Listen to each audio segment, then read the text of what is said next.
7. Mario, with Ezio riding at his side, led his forces to within sight of San Gimignano in the middle of a spring night in 1477. It was to be the beginning of a tough confrontation. "Tell me again what made you change your mind," said Mario, still much pleased by his nephew's change of heart. "You just like to hear it." "What if I do? Anyway, I knew it'd take Maria a good while to recover, and they are safe enough where they are, as you well know." Ezio smiled. "As I've already told you, I wanted to take responsibility. As I've already told you, Vieri troubles you because of me. And as I've told you, young man, you certainly have a healthy sense of your own importance. The truth is, Vieri troubles us because he is a Templar, and we are assassins." As he spoke, Mario was scanning the tall towers, built close together, of San Gimignano. The square-built structures seemed almost to scrape the sky, and Ezio had a strange sense of having seen such a view before, but it must have been either in a dream or in another life, for he had no precise memory of the occasion. The tops of the towers were each aflame with torchlight, and there were many other torches visible on the battlements of the town walls and at its gates. "He's well garrisoned," said Mario, "and to judge by the torches it looks as if Vieri may well be expecting us. It's a pity, but I'm not surprised. After all, he has his spies, just as I have mine." He paused. "I can see archers on the ramparts, and the gates are heavily guarded." He continued to scan the city, but even so it looks as if he hasn't got enough men to cover every gate sufficiently. "The one on the south side looks less well defended. It must be the place he expects an attack to be least likely, so that is where we'll strike." He raised an arm and kicked his horse's flanks. His force moved forward behind him. Ezio rode beside him. "This is what we'll do," said Mario, his voice urgent. "My men and I will engage the guards at the gate, while you must find a way over the wall and get the gate opened from the inside. We must be silent and swift." He unslung a bandolier of throwing knives and handed it to Ezio. "Take these. Use them to dispatch the archers." As soon as they were close enough, they dismounted. Mario led a group of his best soldiers towards the cohort of guards posted at the southern entrance to the town. Ezio left them and hurried the last 100 yards on foot, using the cover of bushes and shrubs to conceal his progress, until he found himself at the foot of the wall. He had his hood up, and by the light of the torches at the gate he could see that the shadow cast by his hood on the wall bore a strange resemblance to an eagle's head. He looked up. The wall rose sheer above him, 50 feet or more. He couldn't see if anyone was on the battlements above. Slinging his bandolier securely, he began to climb. It was hard, as the walls were of dressed stone and gave few opportunities for footholds, but embrasures near the top allowed him to gain a firm place to lodge himself while he peered warily over the battlement's edge. Along the rampart to his left, 2 archers, their backs to him, were leaning over the wall, bows drawn. They had seen Mario's attack begin and were preparing to fire down on the assassin condottieri. Ezio did not hesitate. It was their lives, or those of his friends, and now he appreciated the new skills his uncle had insisted on teaching him. Quickly, concentrating his mind and his eye in the flickering semi-darkness, he drew 2 knives and threw them, one after the other, with deadly accuracy. The first struck an archer in the nape of the neck, the blow fatal in an instant. The man slumped over the crenellations without a whisper. The next knife flew a little lower, catching the second man full in the back with such force that, with a hollow cry, he pitched forward into the blackness beneath. Below him, at the foot of a narrow stone stairway, lay the gate, but now he appreciated that Vieri's force was not enough to guard the city with absolute efficiency, for there were no soldiers posted on its interior side. He bounded down the steps 3 at a time, seeming almost to fly, and soon located the lever that operated the heavy iron bolts which locked the solid 10-foot-high oak doors. He pulled it, needing all his strength to do so, for it was not designed to yield to the force of just one man. But at last the job was done, and he hauled on one of the massive rings which were set into the doors at shoulder height. It gave, and the gate began to swing open, revealing as it did so that Mario and his men were just completing their bloody task. 2 assassin men lay dead, but 20 of Vieri's force had been sent to meet their maker. "Well done, Ezio!" Mario cried softly. So far, no alarm seemed to have been raised, but it would only be a matter of time. "Come on," said Mario. "Silently now." He turned to one of his sergeants and said, "Go back and bring the main force up." Then he led the way carefully through the silent streets. Vieri must have imposed some kind of curfew, for there was no one to be seen. Once they almost fell foul of a Pazzi patrol. Shrinking back into the shadows, they let it pass before rushing up from the rear to attack the men and bring them down with clinical efficiency. "What's next?" Ezio asked his uncle. "We need to locate the captain of the guard here. His name's Roberto. He'll know where Vieri is." Mario was showing more stress than usual. "This is taking too long. It'll be better if we split up. Look, I know Roberto. At this time of night he'll either be drunk in his favorite taverna, or he'll be already sleeping it off in the citadel. You take the citadel. Take Orazio and a dozen good men with you." He looked at the sky, which was just beginning to lighten, and tasted the air, which already carried the coolness of a new day in it. "Meet me by the cathedral before cockcrow to report, and don't forget, I leave you in command of this gang of hooligans." He smiled affectionately at his men, took his own force, and disappeared along a street that led uphill. "The citadel's in the northwest of the town, sir," said Orazio. He grinned, as did the others. Ezio sensed both their obedience to Mario and their misgivings at having been entrusted to the command of such an untried officer. "Then let's go," Ezio replied firmly. "Follow me, at my signal." The citadel formed one side of the town's main square, not far from the cathedral, and near the top of the small hill on which the town was built. They reached it without difficulty, but before they entered it, Ezio noticed a number of Pazzi guards posted at its entrance. Motioning his men to stay back, he approached them, keeping to the shadows and silent as a fox, until he was close enough to overhear the conversation which was going on between 2 of them. It was clear that they were unhappy with Vieri's leadership, and the more vehement of the 2 was in full flow.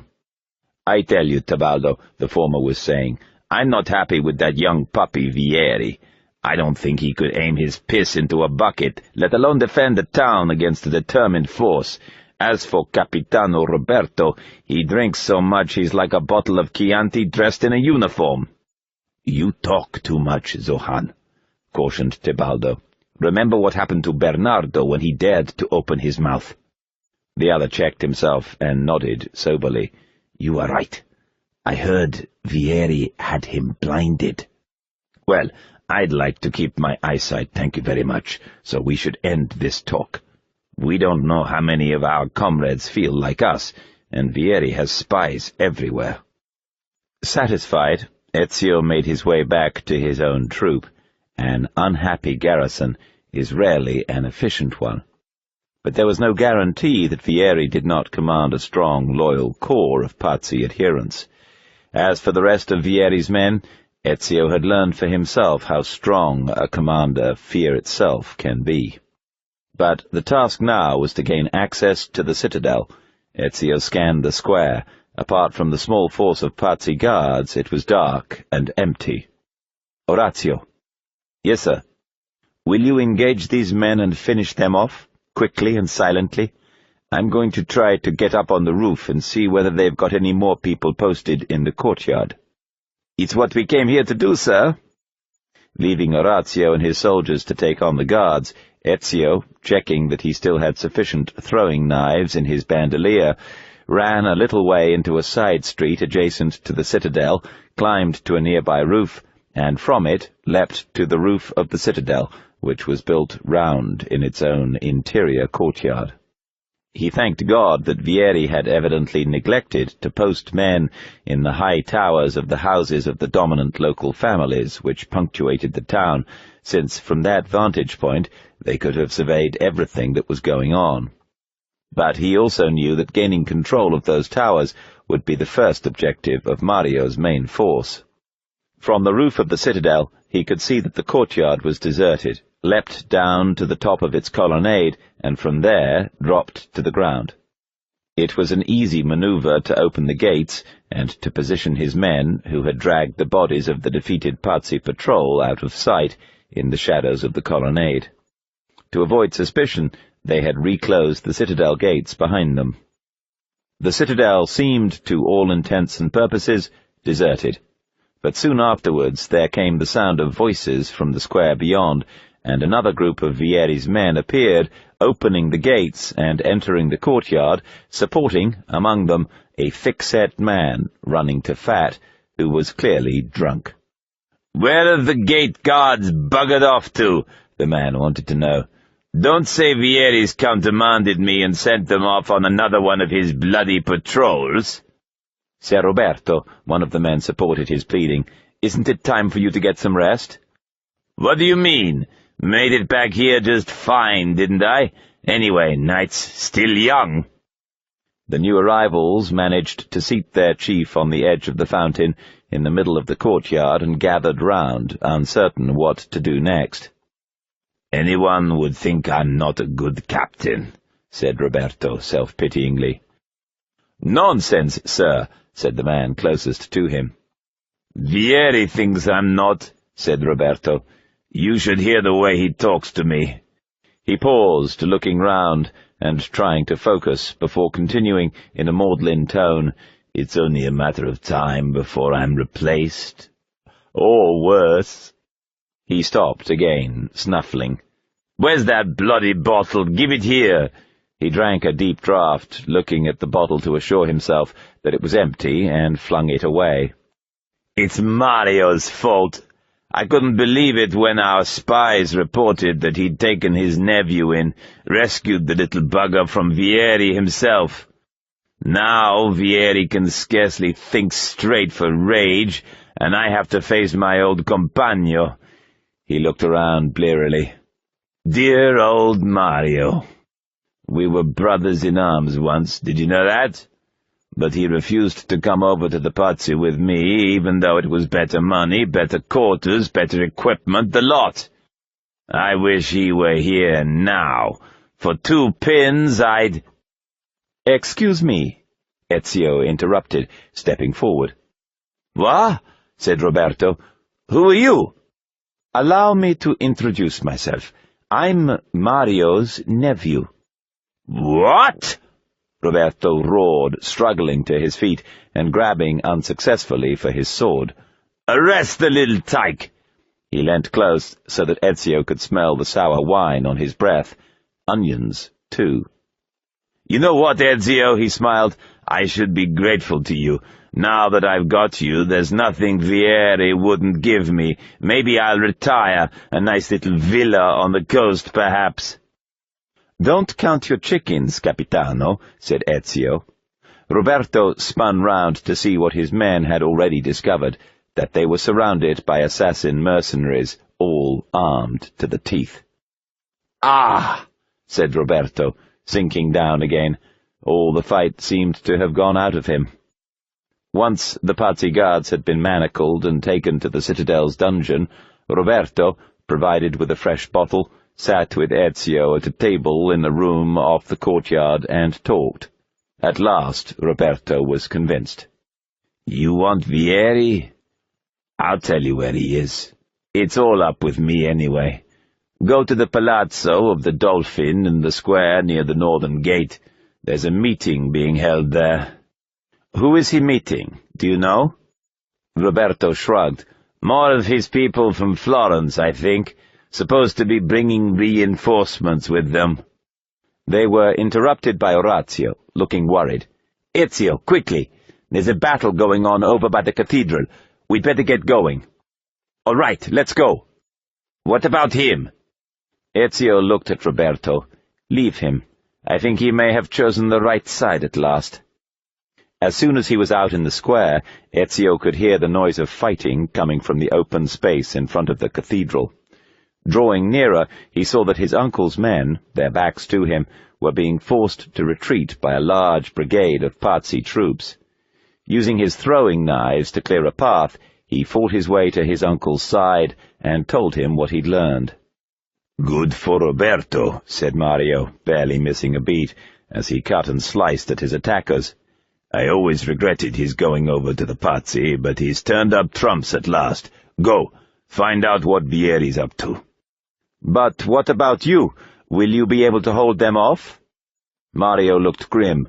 "For a while at least, but our main force should have secured most of the towers by now, and then they'll be here to join us. So, make haste, Ezio. Don't let Vieri escape." The palazzo lay in the extreme north of the city, far from the fighting, though the Pazzi guards here were numerous, probably the reinforcements of whom Roberto had spoken, and Ezio had to pick his way carefully to avoid them. He arrived just in time. The meeting appeared to be over, and he could see a group of 4 robed men making their way to a group of tethered horses. Ezio recognized Jacopo de Pazzi, his nephew, Francesco, Vieri himself, and he let out a gasp of surprise, the tall Spaniard who had been present at his father's execution. To his further surprise, Ezio noticed the arms of a cardinal embroidered on the shoulder of the man's cloak. The men drew to a halt by the horses, and Ezio managed to reach the cover of a nearby tree to see if he could catch anything of their conversation. He had to strain, and the words came in snatches, but he overheard enough to intrigue him. "Then it's settled," the Spaniard was saying. "Vieri, you will remain here and re-establish our position as soon as possible.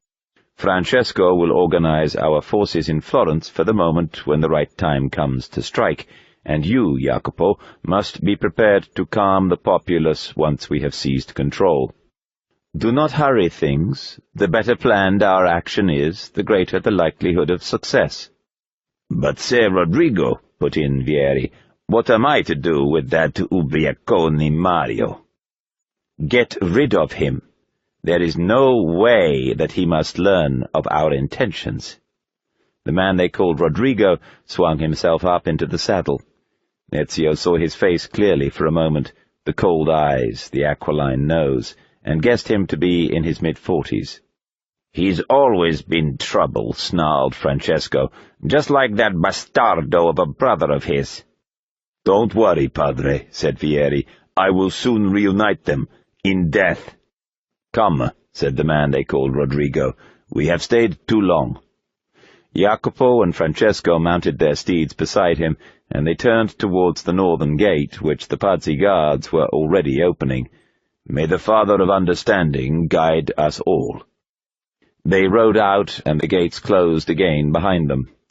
Ezio was wondering whether now would be a good opportunity to try to cut Vieri down, but he was too well guarded, and besides, it might be better to take him alive and question him. But he carefully made a mental note of the names of the men he had overheard, intending to add them to his father's list of enemies, for clearly a conspiracy was afoot in which they were all involved. As it was, he was interrupted by the arrival of a further squad of Pazzi guards, the leader of which approached Vieri at a run. "What is it?" snapped Vieri. "Commandante, I bring bad news. Mario Auditore's men have broken through our last defenses." Vieri sneered. "That's what he thinks, but see?" He waved at the strong force of men around him. "More men have arrived from Florence. We will sweep him out of San Gimignano before the day is done, like the vermin he is." He raised his voice to the assembled soldiers. "Hurry to meet the enemy," he cried. "Crush them like the scum they are!" Raising a harsh battle cry, the Pazzi militia formed up under their officers and moved away from the north gate southwards through the city to encounter Mario's condottieri. Ezio prayed that his uncle would not be taken unawares, for now he would be severely outnumbered. But Vieri had remained behind, and alone now, except for his personal bodyguard, was making his way back into the safety of the palazzo. No doubt he still had some business pertaining to the meeting to conclude there, or perhaps he was returning to strap on his armor for the fray. Either way, soon the sun would be up. It was now or never. Ezio stepped out of the darkness, pulling back the cowl from over his head. "Good morning, Messer de Pazzi," he said. "Had a busy night?" Vieri rounded on him, a combination of shock and terror flickering across his face for an instant. He regained his composure and blustered, "I might have known you'd turn up again. Make your peace with God, Ezio. I've more important things than you to deal with now. You're just a pawn to be swept off the board." His guards rushed Ezio, but he was ready for them. He brought down the first of them with his last throwing knife, the small blade scything through the air with a devilish singing sound. Then he drew his sword and battle-dagger and closed with the rest of the guards. He cut and thrust like a madman in a swirl of blood, his movement economical and lethal, until the last, badly wounded, limped away to safety. But now Vieri was on him, wielding a cruel-looking battle-axe he'd seized from the saddle of his horse, which still stood where the others had been tethered. Ezio swerved to avoid his deadly aim, but the blow, though it glanced off his body armor, still sent him reeling, and he fell, letting his sword drop. In a moment, Vieri stood over him, kicking the sword out of reach, the axe raised above his head. Summoning his remaining strength, Ezio aimed a kick at his opponent's groin, but Vieri saw it coming and jumped back. As Ezio took the chance to regain his feet, Vieri threw his axe at his left wrist, knocking the battle-dagger out of it and cutting a deep wound in the back of his left hand. Vieri drew his own sword and dagger. "If you want a job doing well, do it yourself," Vieri said. "Sometimes I wonder what I pay these so-called bodyguards for. Goodbye, Ezio," and he closed on his enemy. The heat of pain had seared through the young man's body as the axe had slashed his hand, making his head swim and his vision white out. But now he remembered all that he had been taught, instinct taking over. He shook himself, and in the moment when Vieri poised himself to deliver the fatal blow on his supposedly unarmed opponent, Ezio flexed his right hand, spreading his fingers up and open. Instantaneously, the mechanism of his father's concealed dagger clicked, the blade shooting out from under his fingers, extending to its full and lethal length, the dull metal belying the vicious edge. Vieri's arm was raised, his flank was open. Ezio plunged the dagger into his side, the blade slipping in without the least resistance. Vieri stood for a moment transfixed, then, dropping his weapons, fell to his knees. Blood flowed like a waterfall from between his ribs. Ezio caught him as he sank to the ground. "You don't have much time, Vieri," he said urgently. "Now is your chance to make your peace with God. Tell me what you were discussing. What are your plans?" Vieri answered him with a slow smile. "You will never defeat us," he said. "You will never conquer the Pazzi, and you will certainly never conquer Rodrigo Borgia." Ezio knew he had only moments before he'd be talking to a corpse. He persisted with even greater urgency. "Tell me, Vieri, had my father discovered your plans? Is that why your people had him killed?" But Vieri's face was ashen. He grasped Ezio's arm tightly. A trickle of blood spilled from the corner of his mouth, and his eyes were beginning to glaze. Still, he managed an ironic smile. "Ezio, what are you hoping for? A full confession? I'm sorry, but I just don't have the time." He gasped for breath, and more blood flowed from his mouth. "A pity, really. In another world, we might even have been friends." Ezio felt the grip on his arm relax. But then the pain of his wound welled up again, together with the stark memory of the death of his kinsman, and he was riven with a cold fury. "Friends?" he said to the corpse. "Friends, you piece of shit!" Your body should be left on the side of a road to rot like a dead crow. Nobody will miss you. I only wish you'd suffered more. Ezio, said a strong, gentle voice behind him. Enough. Show the man some respect. Ezio stood and whirled round to confront his uncle. Respect? After all that happened? Do you think if he'd won, he wouldn't have hanged us from the nearest tree? Mario was battered, covered with dust and blood, but he stood firm. But he didn't win, Ezio, and you are not like him. Do not become a man like he was. He knelt by the body, and with a gloved hand reached down and closed its eyes. May death provide the peace your poor, angry soul sought, he said. Requiescat in pace. Ezio watched in silence. When his uncle stood up, he said, Is it over? No, replied Mario. There is still fierce fighting, but the tide is turning in our favor. Roberto has brought some of his men over to our side, and it is only a matter of time. He paused.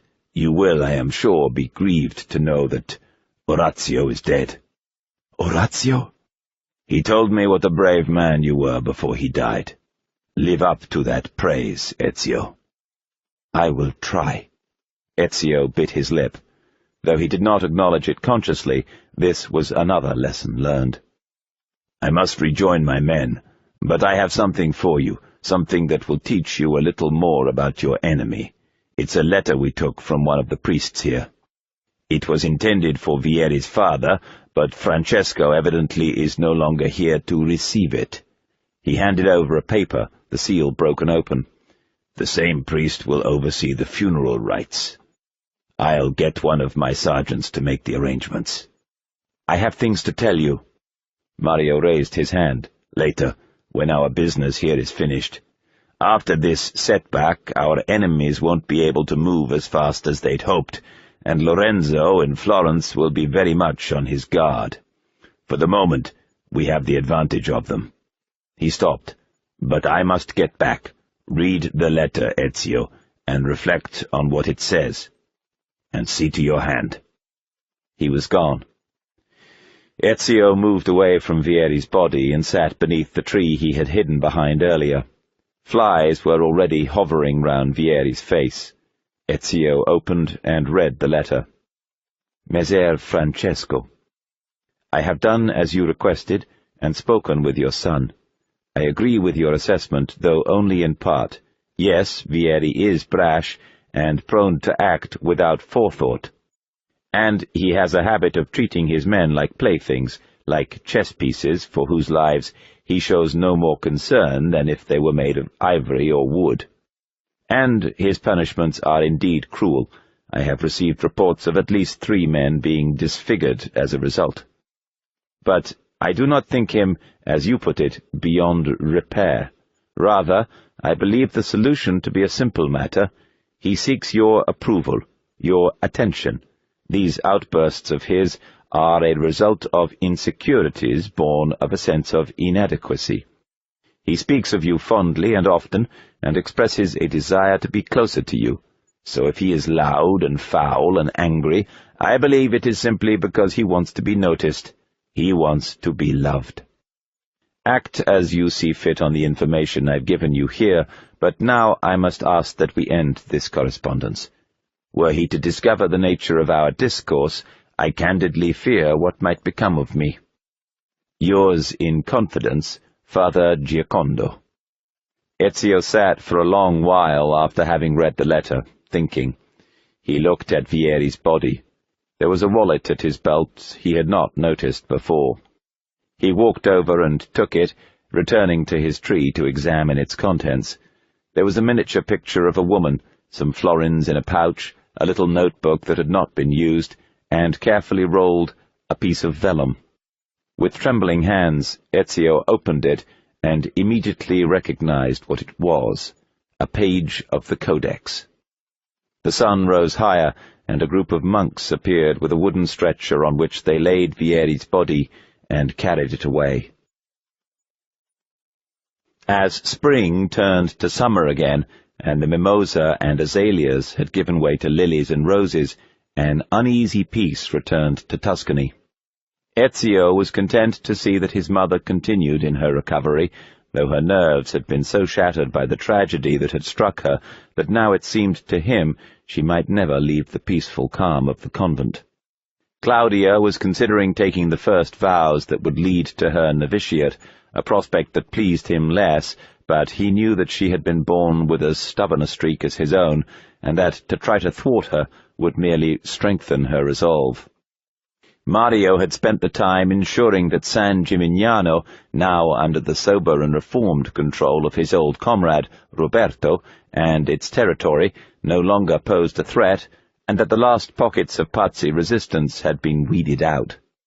Monteriggioni was safe, and after the victory celebrations had been concluded, Mario's condottieri were allowed a well-earned furlough, using it according to their tastes by spending time with their families, or drinking, or whoring, but never neglecting their training. And their squires kept their weapons sharp and their armour free from rust, as the masons and carpenters ensured that the fortifications of both town and castle were well maintained. To the north, the external threat that might have been posed by France was in abeyance, since King Louis was busy getting rid of the last of the English invaders and facing up to the problems the Duke of Burgundy was causing him. While to the south, Pope Sixtus IV, a potential ally of the Pazzi, was too busy promoting his relatives and supervising the construction of a magnificent new chapel in the Vatican to give much thought to interference in Tuscany. Mario and Ezio had had many and long conversations, however, regarding the threat that they knew had not disappeared. "I must tell you more of Rodrigo Borgia," Mario told his nephew. "He was born in Valencia, but studied law in Bologna, and has never returned to Spain, since he is better placed to pursue his ambitions here. At the moment, he is a prominent member of the Curia in Rome, but his sights are always set higher. He is one of the most powerful men in all Europe, but he is more than a cunning politician within the Church." He lowered his voice. "Rodrigo is the leader of the Order of the Templars." Ezio felt his heart turn over in his body. "That explains his presence at the murder of my poor father and my brothers. He was behind it." "Yes, and he won't have forgotten you, especially as it was largely thanks to you that he lost his power base in Tuscany. And he knows the stock you come from and the danger you continue to pose him. Be fully aware, Ezio, that he will have you killed as soon as he gets the chance." "Then I must stand against him if I wish ever to be free." "He must remain in our sights, but we have other business nearer home first, and we have stayed our hand long enough. Come to my study." They made their way from the garden where they had been walking into an inner room of the castle, at the end of a corridor that led from the map room. It was a quiet place, dark without being gloomy, book-lined and more like the room of an academico than a military commander. Its shelves also contained artifacts that looked as if they might have come from Turkey or Syria, and volumes that Ezio could see from the writing on their spines were written in Arabic. He had asked his uncle about them, but received only the vaguest of replies. Once there, Mario unlocked a chest, and from it drew a leather document wallet, from which he took a sheaf of papers. Among them were some Ezio recognized immediately. "Here is your father's list, my boy, though I should not call you that any more, for you are a man now, and a full-blooded warrior. And to it, I have added the names you told me of in San Gimignano." He looked at his nephew and handed him the document. "It is time for you to begin your work." "Every Templar on it shall fall to my blade," said Ezio evenly. His eyes lit on the name of Francesco di Pazzi. "Here, with him, I will start. He is the worst of the clan, and fanatical in his hatred of our allies, the Medici." "You are right to say so," Mario added. "So, you will make your preparations for Florence?" "That is my resolve."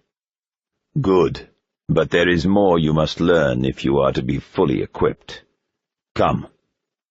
Mario turned to a bookcase and touched a hidden button set into its side. On silent hinges it swung out and opened to reveal a stone wall beyond, on which a number of square slots had been marked out. 5 were filled, the rest were empty. Ezio's eyes gleamed as he saw it. The 5 filled spaces were occupied with pages of the Codex. "I see you recognize what this is," said Mario. "And I am not surprised. After all, there is the page your father left you, which your clever friend in Florence managed to decode, and these which Giovanni managed to find and translate before he died." "And the one I took from Vieri's body," added Ezio, "but its contents are still a mystery." "Alas, you are right. I am not the scholar your father was, though with every page that is added, and with the help of the books in my study, I am getting closer to unraveling the mystery. Look, do you see the way the words come from one page to the next, and how the symbols join?" Ezio looked hard, an eerie feeling of remembrance flooding his brain, as though a hereditary instinct was reawakening. And with this the scrawls on the pages of the Codex seemed to come alive, their intentions untwisting in front of his eyes. Yes, and there seems to be part of a picture of some sort underneath it. Look, it's like a map. Giovanni, and now I, managed to make out what appears to be a kind of prophecy written across these pages, but what it refers to I have yet to learn. Something about a piece of Eden. It was written long ago, by an assassin like us, whose name appears to have been Altair, and there is more. He goes on to write of something hidden beneath the earth, something as powerful as it is old, but we have yet to discover what. "Here is Vieri's page," said Ezio. "Add it to the wall." "Not yet. I will copy it before you go, but take the original to your friend in Florence with the brilliant mind. He need not know the full picture, at least what there is of it so far, and indeed it may be dangerous for him to have such knowledge. Later, Vieri's parchment will join the others on this wall, and we will be a little closer to deciphering the mystery." "What of the other pages?" "They are yet to be rediscovered," said Mario. "Do not concern yourself. You must concentrate on the undertaking you have immediately before you."